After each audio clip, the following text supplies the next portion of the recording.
Hi everyone, my name is Bao, and I'm really excited to be here because I'm going to be walking you through day 12 of TryHackMe's Advent of Cyber. So I'm excited, you look excited, I got the little Christmas reindeer hat on, I'm ready, you're ready. Let's get started. Alright y'all, so first off, I do want to talk about what Advent of Cyber is and the cool prizes that consist of Advent of Cyber. So Advent of Cyber is free cybersecurity beginner-friendly challenges. So it'll be 24 challenges leading up to Christmas, and there is $150 worth of prizes. Correction, I actually meant $150,000. So I'm just going to do a quick skim of it because maybe you've heard of the prizes, but if you haven't, these are some of the cool things that they'll have. They'll have iPhones, they'll have Flipper Zeros, they'll have certifications available. There's tickets to DEF CON. There's also some TryHackMe swag, gift cards, some AWS and Azure cloud licenses. There's these really cool, awesome prizes that could potentially be yours. So by completing the rooms, you get a ticket, and with those tickets, you could be entered to win some of these prizes. So definitely work on those rooms, work on those days. If you haven't completed all of them, make sure to complete them all because look at all these cool prizes that you could win. Alright, we are officially on my computer. It's day 12. Let's read. Since McSkitty's disappearance, the TBFC's defenses have weakened, and now the email protection platform is down. With the filters offline, the staff must triage every suspicious message manually. The SOC team suspects that malware's exploit bunnies have sent phishing messages to TBFC's users to steal credentials and to disrupt SOCMIS. You've joined the Incident Response Task Force to help identify which emails are legit or phishing attempts. But beware, some phishing attempts are clever, disguised as routine TBFC operations, volunteer signups, or SOCMIS event logistics. Every wrong call could bring Wareville one step closer to Eastmas becoming a reality. So, our learning objectives. Here's what we're going to go ahead and learn for today. You guys are going to learn how to spot phishing emails, we're going to understand trending phishing techniques, and we're going to understand the differences between spam and phishing, which can sometimes get mixed up. Now, in regards to connecting to our machine, let's go ahead and take a look at what we need for today. So, no attack box for today, but you will need to start your VM. Okay? There's no split screen available, and there is a direct link available. Okay? So once we click on our machine, there will be a link. We'll open it in our browsers. Okay? So, let's go ahead, and I'm going to go ahead and start my machine. Right here, there will be a link that you will click on. That's going to be your own custom link for the room, for the machine. So you're going to click on it, and it'll take you there. So let's start our machine. And we'll get started. Alright, y'all. So after clicking on the link, it should take you to something that looks a little bit like this. The Wareville Email Threat Inspector. We're jumping down to task 2, and we're going to do a little bit of reading. We're going to learn a little bit more about phishing. So, similar to actually fishing, getting our fishing rod going to the lake and putting some bait and reeling in a fish, phishing is pretty similar, but it's kind of like the human equivalent. Okay, so phishing may be one of the oldest cyber tricks, but it's still one of the most effective ones. As companies like TBFC strengthen their defenses with advanced email filters and security tools, attackers have evolved their tactics to stay one step ahead. Often, these messages are focused on precision and persuasion. Okay, so typically they are meant to mimic people, portals, internal processes, etc. Okay, and a lot of the intentions behind these messages include credential theft, malware delivery, data exfiltration, and financial fraud. In this message that we have right here, we can see an example of a phishing message. Okay, it says there, "Hi there, this email is to inform you that I have a new account and that I need to set up my direct deposit before the next payroll is finished. Could you please let me know what details you need to help me with this?" Alright, so that was one example of phishing. Okay, in the above image, we can see a sample phishing message from an attacker attempting to impersonate an employee by using a free domain, which in this case is a Gmail account, to modify the employee's payroll and achieve financial fraud. So they're kind of sending a message and they want to change the payroll information. So instead of the money or the wage being sent to the employee, they're setting up and sending them new information so that their money can get sent to a new account. In a lot of cases, when it comes to companies, there are a lot of corporate perimeters that are now heavily fortified. But regardless, phishing remains the easiest path to initial access. It targets one vulnerability technology can't fix, which is people. Even in Wareville, a single convincing email from the exploit bunnies could open the gates to Phishmas. Now you might be wondering, well, what is spam then? Spam is just digital noise. It's annoying, but mostly harmless. Spam typically focuses on quantity over precision, which is unlike phishing, which aims to deceive specific users. Spam messages are typically sent in bulk to flood inboxes with unwanted marketing or irrelevant content. Something about spam, typically along the lines of, hey, there's a sale, 50% off. Hey, you got to check out this product. This product is really awesome. Stuff like that. It's digital noise. On TryHackMe, on your screen, you should be seeing an example of a spam email. You need to be careful when analyzing each message. Look for the intention behind it. Not every unwanted email is a threat. Sometimes it's just spam that poses no risk to TBFC. Okay? So some people might claim that it's phishing, but in reality, not all unwanted emails are threats. Now the Phishmas takeover. Attackers use some common techniques in almost every phishing attempt. In a phishing attack, at least one of the following techniques is present. Impersonation, which is kind of claiming, hey, I'm this person, when they're actually not. Here we can see an example.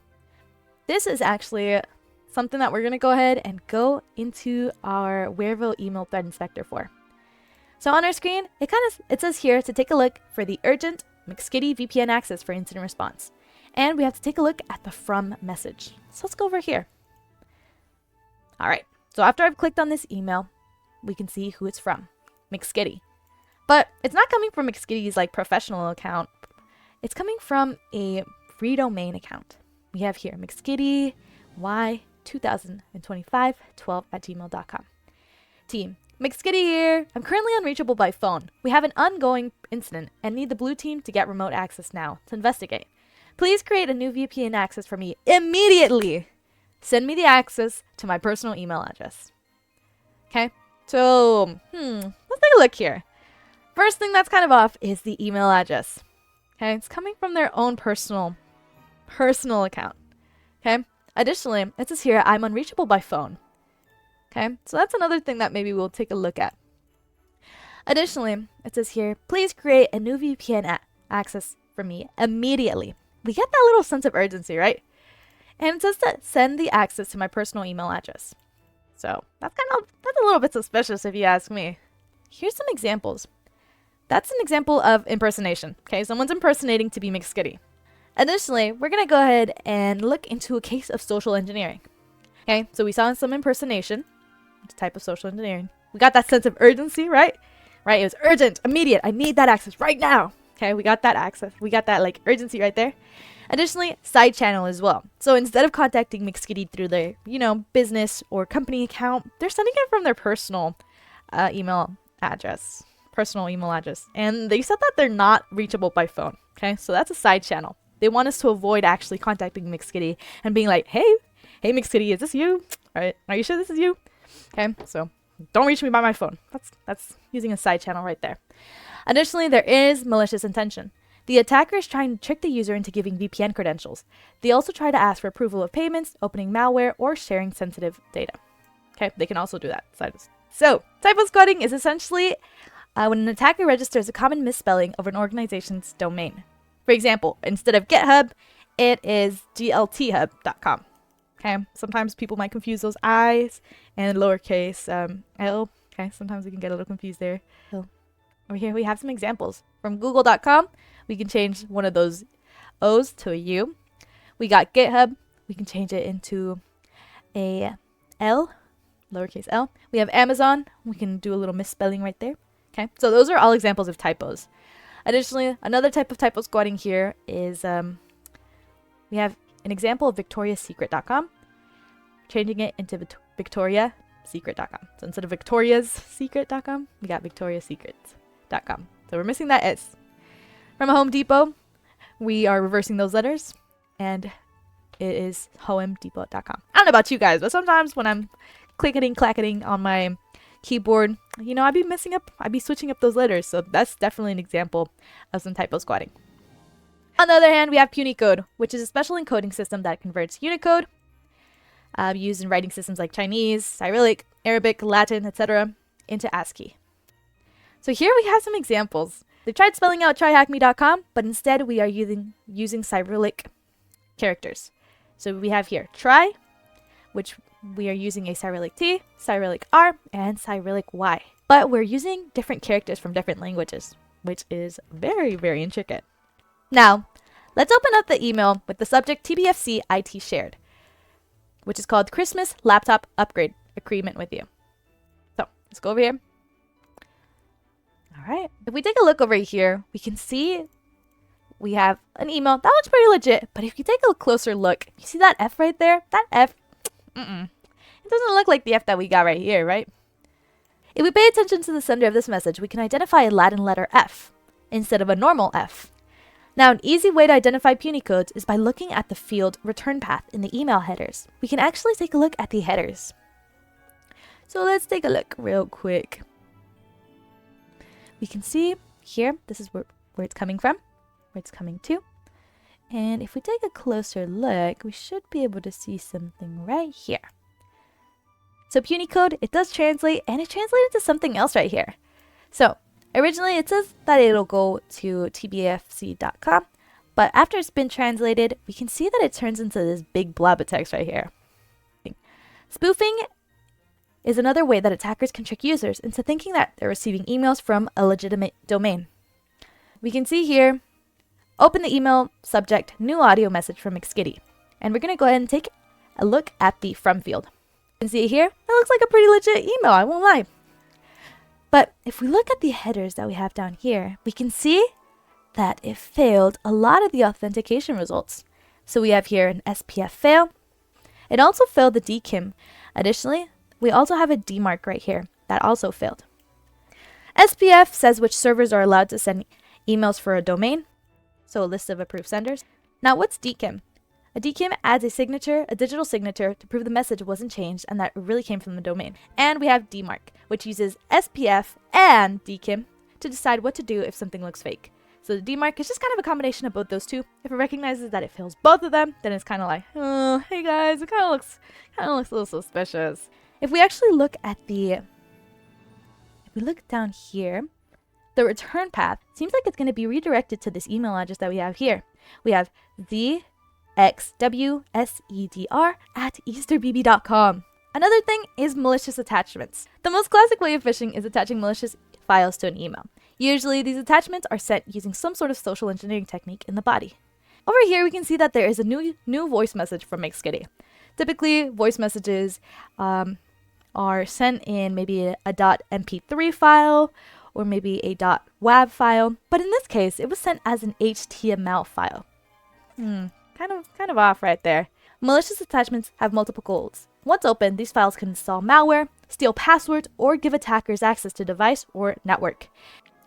Alright, now we're going to go ahead and take a look into what's trendy in the phishing world. Since email platforms and security tools got so much better at blocking suspicious messages and attachments, malwares, exploit bunnies, and other attackers have changed their game. So they're not doing the same stuff, you know. They're keeping up with the trends. Okay, instead of sending malware files, like the one that we just saw right now, they're focusing on tricking users into leaving the company's secure environment. They often use legitimate tools or websites to make their alerts look trustworthy and to get users to hand over credentials or download malicious files themselves. Okay, so there's an attractive subject line like, hey, get free gift card. And they'll actually share some legitimate applications. So you might see something from Dropbox, Google Drive, etc. Okay, there also might be some fake logon pages that look really realistic. It might include a malicious file, like the file that we just saw, or maybe it includes a fake invoice. So if we go back onto the TBFC Shared Christmas Laptop Upgrade Agreement, we can see here that it looks pretty legit. In the above image, we can observe the use of a fake domain with puny codes to trick the users, and the use of a legitimate tool, which is OneDrive, followed by a very attractive proposal. All of these signals have a primary objective of gaining credibility and luring users into thinking it's from the real TBFC IT team. Alright, so like I said, the domain, the URL that we were provided, if we hovered over that, kind of looked a little suspicious. But there are some examples of some fake login pages. And here in the screenshot that is provided by TryHackMe, we see an example of a page that looks pretty realistic. Okay, it has a Microsoft sign-in page. It looks really accurate. If you were to go on if you were to actually go on Microsoft's sign-in page, you'd see something really similar. So, as we learned, credentials are the main goal of attackers nowadays. Okay, so they're not really focused on sending you files, but they're focused on getting your credentials. Above is a fake Microsoft logon page sample. We observe the fake domain at the top. So you can actually take a look here. You can see here it says microsoftonline.login4413.com/signin. Okay, pretty long. Another example, like we talked about earlier, is also side channel communications. Side channel communications occur when an attacker moves a conversation off email to another channel. It can be SMS, which is text messages, WhatsApp/Telegram, a phone or video call, a texted link, or a shared document platform, to continue the social engineering in a platform without the company's control. Now, it is our time to spot the fish and save Phishmas. So what's our mission? Our mission is to kind of go ahead and triage the emails. Y'all, so we are here at the Wereville Email Threat Inspector. We're going to go ahead and determine if something is spam or if it is phishing. We got an invoice, and it looks like Santa Claus just sent us an invoice for $699.89 USD. So Santa Claus is requesting that amount of money. So it looks like something from PayPal. It looks pretty realistic, I won't lie to you. Got the cool logo, we got the font, we got everything that makes it look like a pretty realistic PayPal message. We also got the help and contact, we got security, we got apps, we got their social medias up in here and everything. It looks really realistic.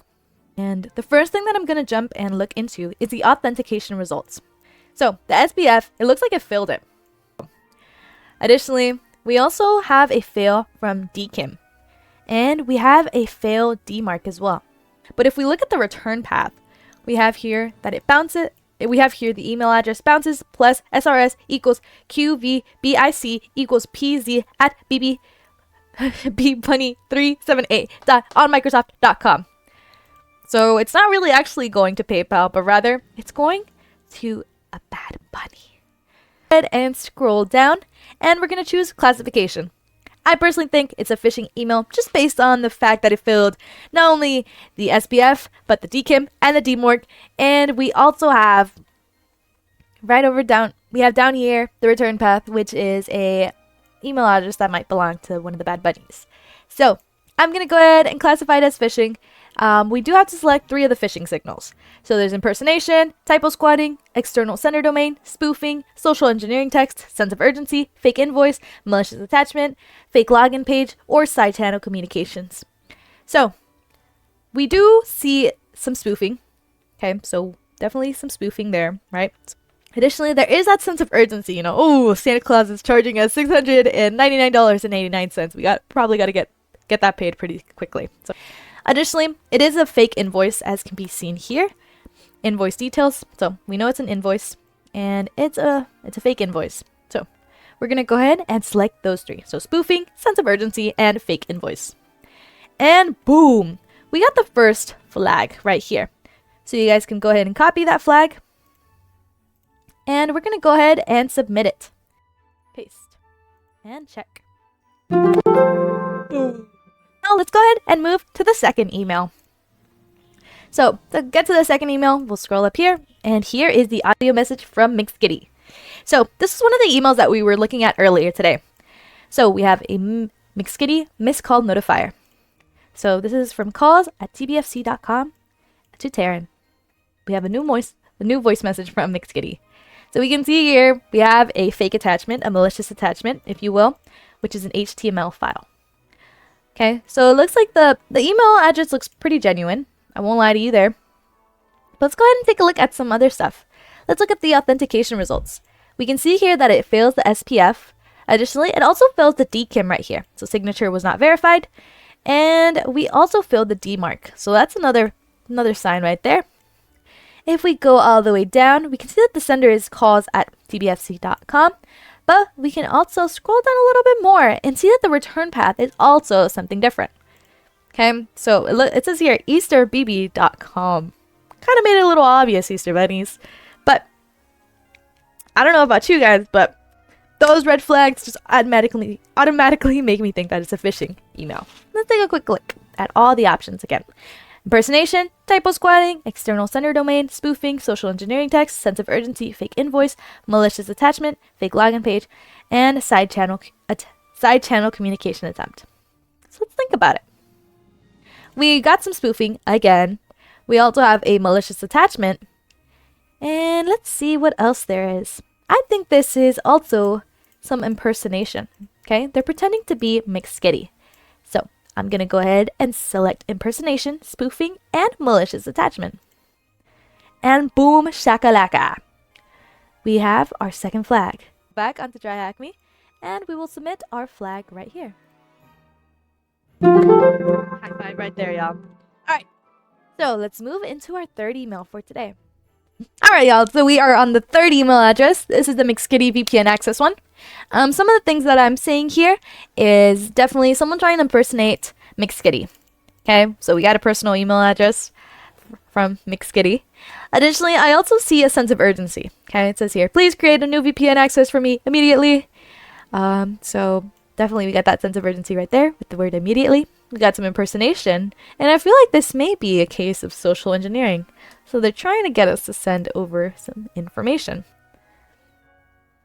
If we take a look at it, we have here that it passes the SPF test, it passes the DKIM one, and it passes the DMARC one. So no spoofing right there. So let's go ahead and scroll down here to phishing. We definitely have that sense of urgency. We have some impersonation, and we have an example of social engineering text. Let's go ahead and submit those. And boom shakalaka, it was. So we'll go ahead and copy our flag, which is impersonation is a real thing. Keep it. So we'll go back to TryHackMe, and we will go ahead and submit our third flag.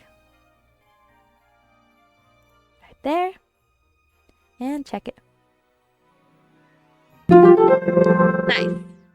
So here is our fourth email. Our fourth email is a annual raise salary approval PDF that is sent from the TBFC HR department. So first off, I can already determine here that there's a sign of impersonation. Okay, they're using a personal free domain email address. We can tell by the outlook.com. Typically, this would say tbfc.com if this were actually from HR.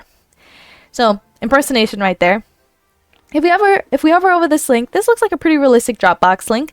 So definitely we have some external sender signal right there. And let's see, what else is there?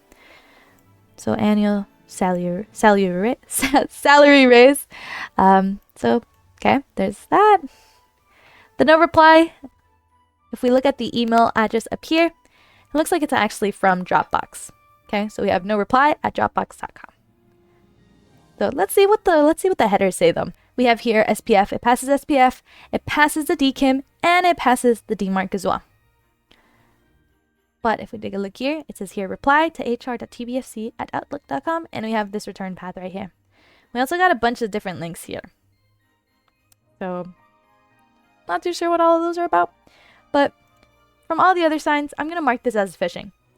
We got that sense of impersonation, we got that external sender domain, and considering it is a PDF that includes information in regards to an annual salary raise, we got a little bit of that social engineering aspect in there. So I'm going to go ahead and select all those three, and we're going to submit them. Right here, we have our flag. So we're going to go ahead and copy our flag, and we're going to go back to TryHackMe and submit it for our fourth one. 5. Alright, y'all. We are on our fifth email now. I don't know if you guys remember, but as we were looking at the examples, this showed up as an example of spam. But let's go ahead and take a closer look at it and see what it says. Improve your event logistics this SOCMIS season. We can see here that it's sent from candycaneco.wv.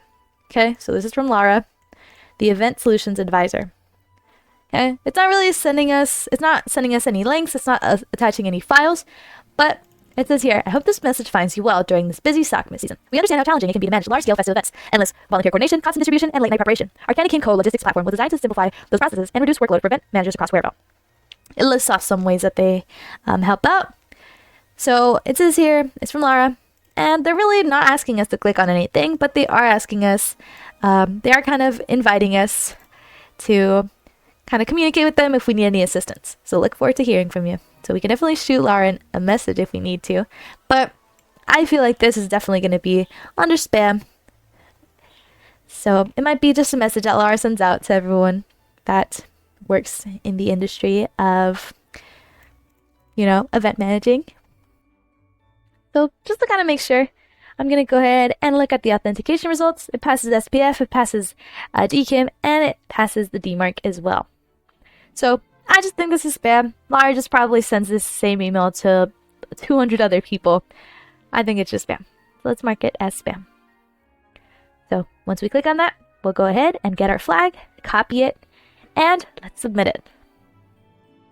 All of these have been spam so far. Oh, no, not spam. All of these have been phishing. This has been our first spam one. So now we're going to go ahead and go to our 6th email. As we previously saw in our examples, this one, if you hover over the link, you can see in Microsoft ooline.co.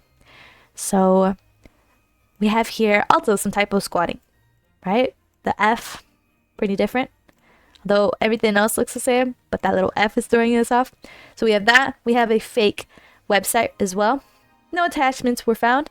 But if we take a look down here, let's look at our authentication results.